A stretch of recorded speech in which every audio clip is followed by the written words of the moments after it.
Sapa Indonesia Malam berlanjut bersama saya Radi Saputro. Saudara mantan Menkominfo Budi Aristiadi membantah dirinya melindungi praktik judi online.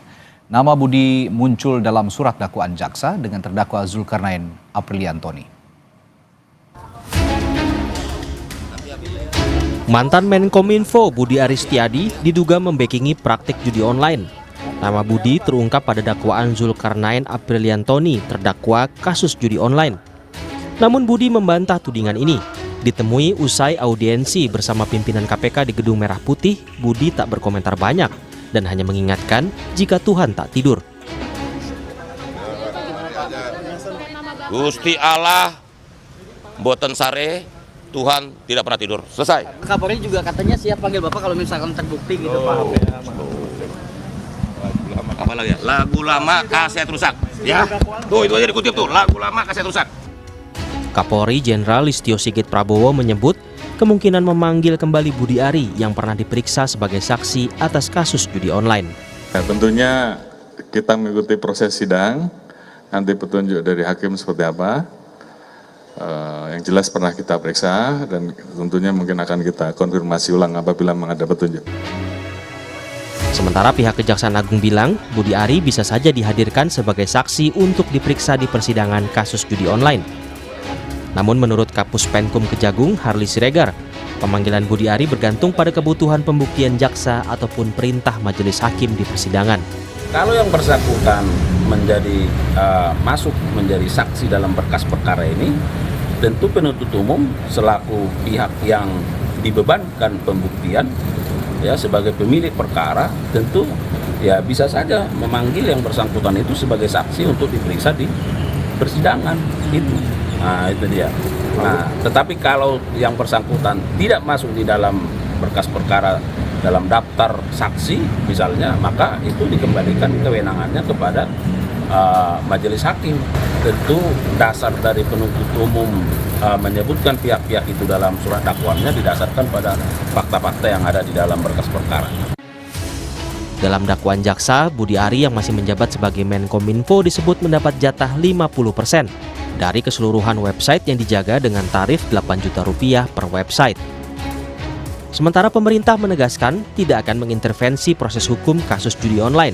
Terlebih ada penyebutan nama Menteri Koperasi sekaligus mantan Menkominfo Budi Ari dalam dakwaan. Kepala Kantor Komunikasi Kepresidenan Hasan Nasbi meminta publik menunggu keputusan pengadilan. Kita tunggu keputusan pengadilannya sehingga kita tidak mendahului keputusan pengadilan. Jadi yang ada sekarang itu kita pantau saja. Jadi kalau dari pemerintah menghormati proses hukum dan tidak mengintervensi proses hukum itu sendiri. Nama Budi Ari sudah menjadi sorotan sejak November 2024 hingga polisi membongkar keterlibatan bekas anak buahnya dalam melindungi 1.000 situs judi online. Namun sejak awal disorot, Budi Ari membantah keterlibatannya. Tim Liputan Kompas TV. Lalu apakah benar nama ex-Menkominfo Budi Aristiadi yang disebut dalam surat dakwaan terdakwa kasus judi online Zulkarnain Apriliantoni terlibat membackingi judi online? Kita bahas bersama Sekjen Projo Handoko dan peneliti Pusat Kajian Anti Korupsi UGM Zainur Rohman. Selamat malam Bung Handoko, Bung Rohman. Selamat malam Mas. Selamat malam. Selamat malam Mas Zainur. Saya ke Selamat malam. Bung Handoko dulu. Kok bisa ya seperti yang ada di dakwaan nama Pak Budi Ari ini muncul di dakwaan jaksa? Menurut Anda kenapa bisa muncul ya, Bung Handoko?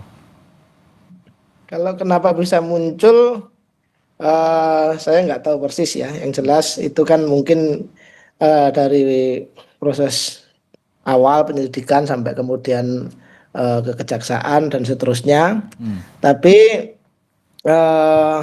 yang jelas dalam surat dakwaan itu disebutkan bahwa itu adalah kesepakatan para munculnya nama Budi Ari Setiadi ini, Menteri Koperasi saat ini yang dulu Menteri Kominfo, itu disebutkan kan sebagai bahwa para terdakwa ini, para 4 orang ini, para pelaku ini, ya kan, itu bersepakat untuk mengalokasikan 50% uang hasil kegiatan mereka itu untuk Menteri Kominfo waktu itu. Jadi Tetapi di situ juga ternyata tidak disebutkan bahwa Budi Ari mengetahui dan mereka juga tidak memberitahu kepada Budi Ari gitu. Sehingga kemudian dan juga tidak ada penyebutan Budi Ari menerima segala macam, tidak ada. Maka sebetulnya itu hanya kesepakatan mereka yang mau ya itu sekedar alokasi ya, alokasi dari kesepakatan mereka, sehingga kemudian itu saya pikir ya namanya orang bersepakat mau ngasih Budi Ari, tetapi kemudian juga tidak ada tindak lanjutnya. Gitu, Bung Handoko begini. Salah satu terdakwa Zulkarnain Apriliantoni kan disebut-sebut katanya orang dekatnya Pak Budi Ari gitu. Nah Anda sendiri juga kan orang dekatnya Pak Budi Ari. Anda kenal nggak dengan yang namanya Zulkarnain Apriliantoni ini? Kenal, saya kenal. Nah ini karena bagaimana sejauh mana hubungan mereka ini? Enggak, kita kan sama-sama kawan sesama ini saja ya. Artinya bukan gimana ya? Karena di pergaulan terutama waktu itu kan kita dari kelompok relawan ya. Tony ini juga ada ya bergaul dengan banyak kawan bergaul. Jadi kalau memang kenal dengan Budi Ari, saya tidak menampik gitu. Memang seperti itu.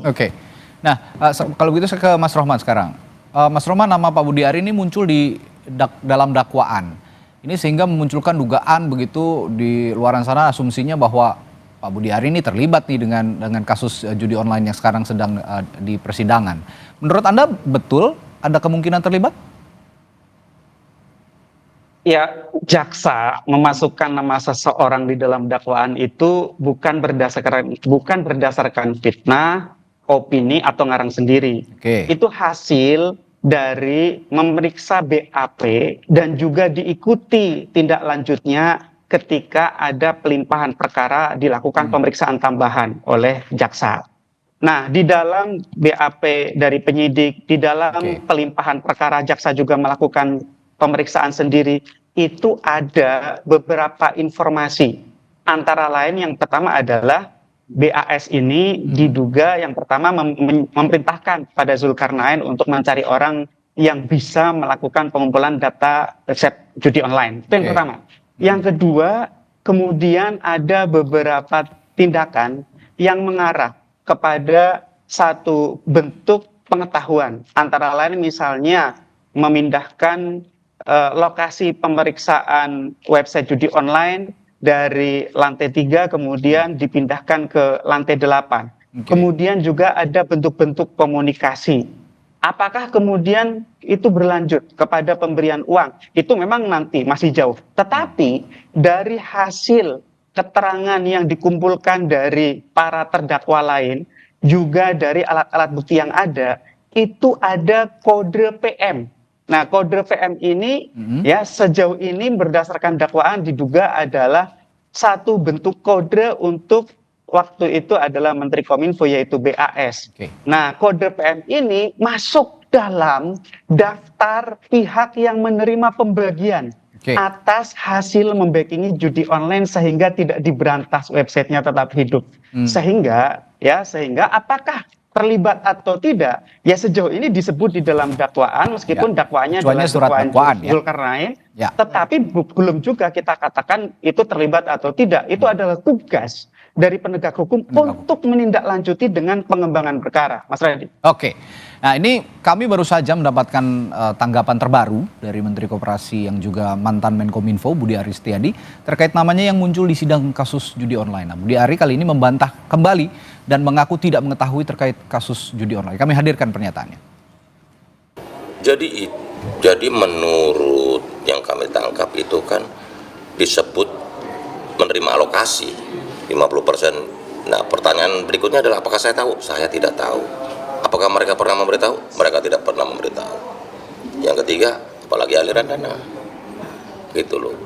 Jadi bukan disebut atau menerima, tapi mereka itu kesepakatan di antara mereka. Bukan saya bersepakat dengan mereka.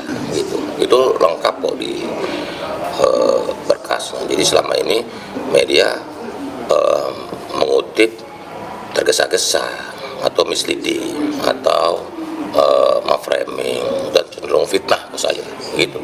Oke, jadi yang benar Bapak itu Saya sama sekali tidak tahu ada kesepakatan itu. Yang tahu mereka sendiri. Kalau ditanya saya tahu, saya tidak tahu. Mereka pernah tahu, tidak pernah mereka memberitahu. Dan ketiga tidak ada aliran dana ke saya. Ya, itu tadi pernyataan terbaru dari Budi Ari. Dan dalam sidang di Pengadilan Negeri Jakarta Selatan pada 14 Mei 2025, JPU atau Jaksa Penuntut Umum kan menyebutkan bahwa Budi Ari diduga menerima 50% komisi dan praktik perlindungan situs judi online agar tidak diblokir oleh Kominfo. Dan itu tadi dibantah langsung oleh beliau. Dan tadi juga Pak Handoko sudah mengatakan bahwa itu kan, ya seperti yang dikatakan Pak Budi Ari juga, bahwa itu kan kesepakatan di antara mereka untuk membagi-bagikan, tapi Pak Budi Arinya sendiri tidak tahu. Nah, perihal dirinya menerima atau tidak, pembuktiannya sepertinya tidak terlalu rumit, Mas Rohman. Kita punya lembaga yang namanya Pusat Pelaporan Analisis Transaksi Keuangan. Di situ bisa juga bekerja sama dengan pihak penegak hukum. Ini menjadi penting karena yang intinya apakah aliran dana itu ada atau tidak, mengalir ke Budi Ari atau tidak, itu bisa dibuktikan melalui pembuktian di data yang dimiliki oleh PPATK. Kira-kira semudah itukah untuk bisa membuktikan bahwa ada aliran dana masuk ke Budi Ari atau tidak, Mas Rohman? Ya, tentu sumber informasi transaksi keuangan sangat penting ya, sehingga wajib hukumnya bagi para penyidik perkara ini, yaitu di penyidik Polri, itu untuk mengembangkan siapa saja yang menerima aliran dana pembagian hasil backing judi online ini. Tetapi harus diingat bahwa para pelaku tindak pidana itu, termasuk tindak pidana korupsi, itu sudah tahu bahwa kalau mereka bertransaksi menggunakan transaksi perbankan, mudah terendus oleh aparat penegak hukum karena akan terdeteksi oleh PPATK. Sehingga biasanya ada bentuk-bentuk transaksi penghindaran, antara lain misalnya dengan transaksi tunai, atau transaksi menggunakan medium seperti cryptocurrency, atau transaksi yang menggunakan nomine, yaitu dititipkan kepada orang lain, kemudian diatasnamakan orang lain, menggunakan rekening orang lain, kemudian selundupkan, diserupakan, dan seterusnya. Sehingga saya lihat memang ini tugas masih sangat banyak dari penyidik, ya, karena penyidiknya adalah Polri, sedangkan dakwaan ini munculkan oleh Jaksa Penuntut Umum, gitu ya. Nah, saya lihat pertama, kasus ini baru kasus undang-undang ITE-nya. Belum ada kasus tipikornya. Padahal beberapa penerima hasil bagian backing judi online ini adalah pegawai negeri, yaitu mereka-mereka pegawai Kominfo waktu itu. Sehingga seharusnya juga dikenai dengan tindak pidana korupsi, yaitu menerima suap. Itu belum ada sejauh ini. Yang kedua adalah tindak pidana pencucian uang.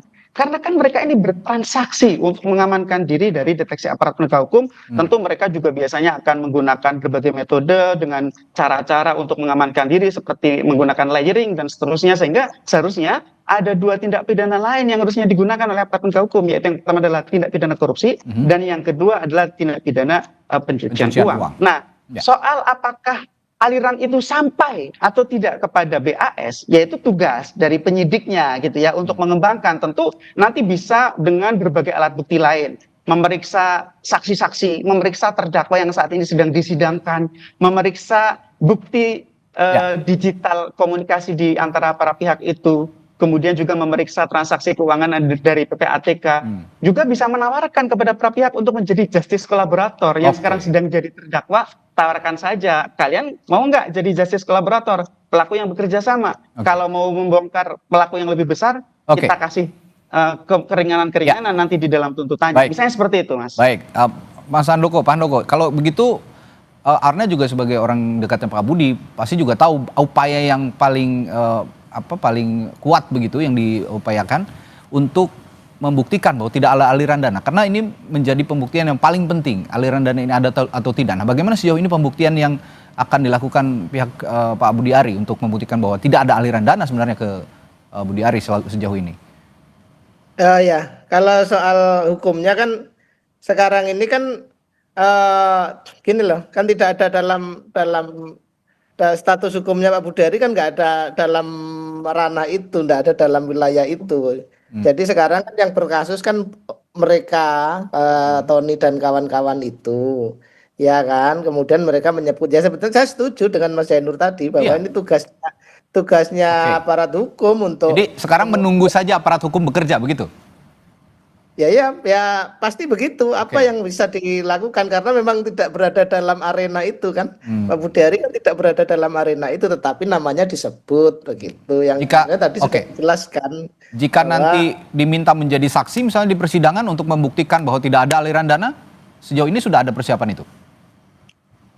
Tentu kalau saya saya hanya meyakini bahwa Pak Budi Ari pasti akan sangat mendukung langkah apapun proses hukum untuk membuat situasi ini terang benderang. Karena memang ya dari sisi sebenarnya kalau saya ini kan bukan orang yang terlibat langsung dalam konteks ini ya, tetapi saya sebagai Sekjen Projo tentu karena ini juga menyangkut organisasi, saya juga sangat berharap bahwa ini segera menemukan titik terang. Karena bagi kami gini Mas, yang jelas yang ingin saya sampaikan dari awal bahwa memang pertama Budi Ari menjadi Menteri Kominfo itu salah satu tugas besarnya adalah memberantas judol. Waktu itu memang sudah sangat masif.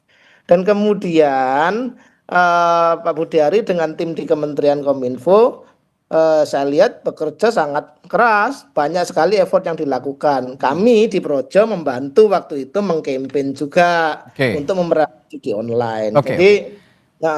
Jadi saya pikir apapun untuk langkah itu kami sangat mendukung supaya tidak ada lagi framing yang ini terakhir saja, singkat saja. Ini tadi ada pernyataan juga dari Pak Budi Ari sebelumnya bahwa mengatakan kasus ini lagu lama, kaset rusak. Maksudnya apa sih? Singkat saja. Tanya Pak Budi dong. Gak ada komunikasi soal itu ya sama Anda ya? Belum, hari ini saya belum karena saya komunikasi tadi malam. Kemarin kan beliau baru mendarat dari Roma ya kan. Tadi malam komunikasi, ya hari ini saya belum sempat ngobrol sama beliau. Nanti tentu saja akan ada kelanjutan dan juga mungkin jika ada upaya untuk pembuktian di persidangan, ya tadi juga sudah dikatakan Pak Budi Ari sudah siap untuk mengikuti ketentuan hukum yang berlaku begitu ya kira-kira. Baik, terima kasih Pak Handoko dan juga Mas Rohman telah berbagi perspektifnya di Sapa Indonesia Malam. Sampai jumpa lagi. Selamat malam. Saudara, jelang laga melawan Tiongkok di Stadion Utama Gelora Bung Karno, Jakarta pada 5 Juni mendatang, 32 pemain dipanggil untuk jalani pemusatan latihan di Bali. Kami punya informasi ini setelah jeda di Sapa Indonesia Malam. Tetaplah bersama kami.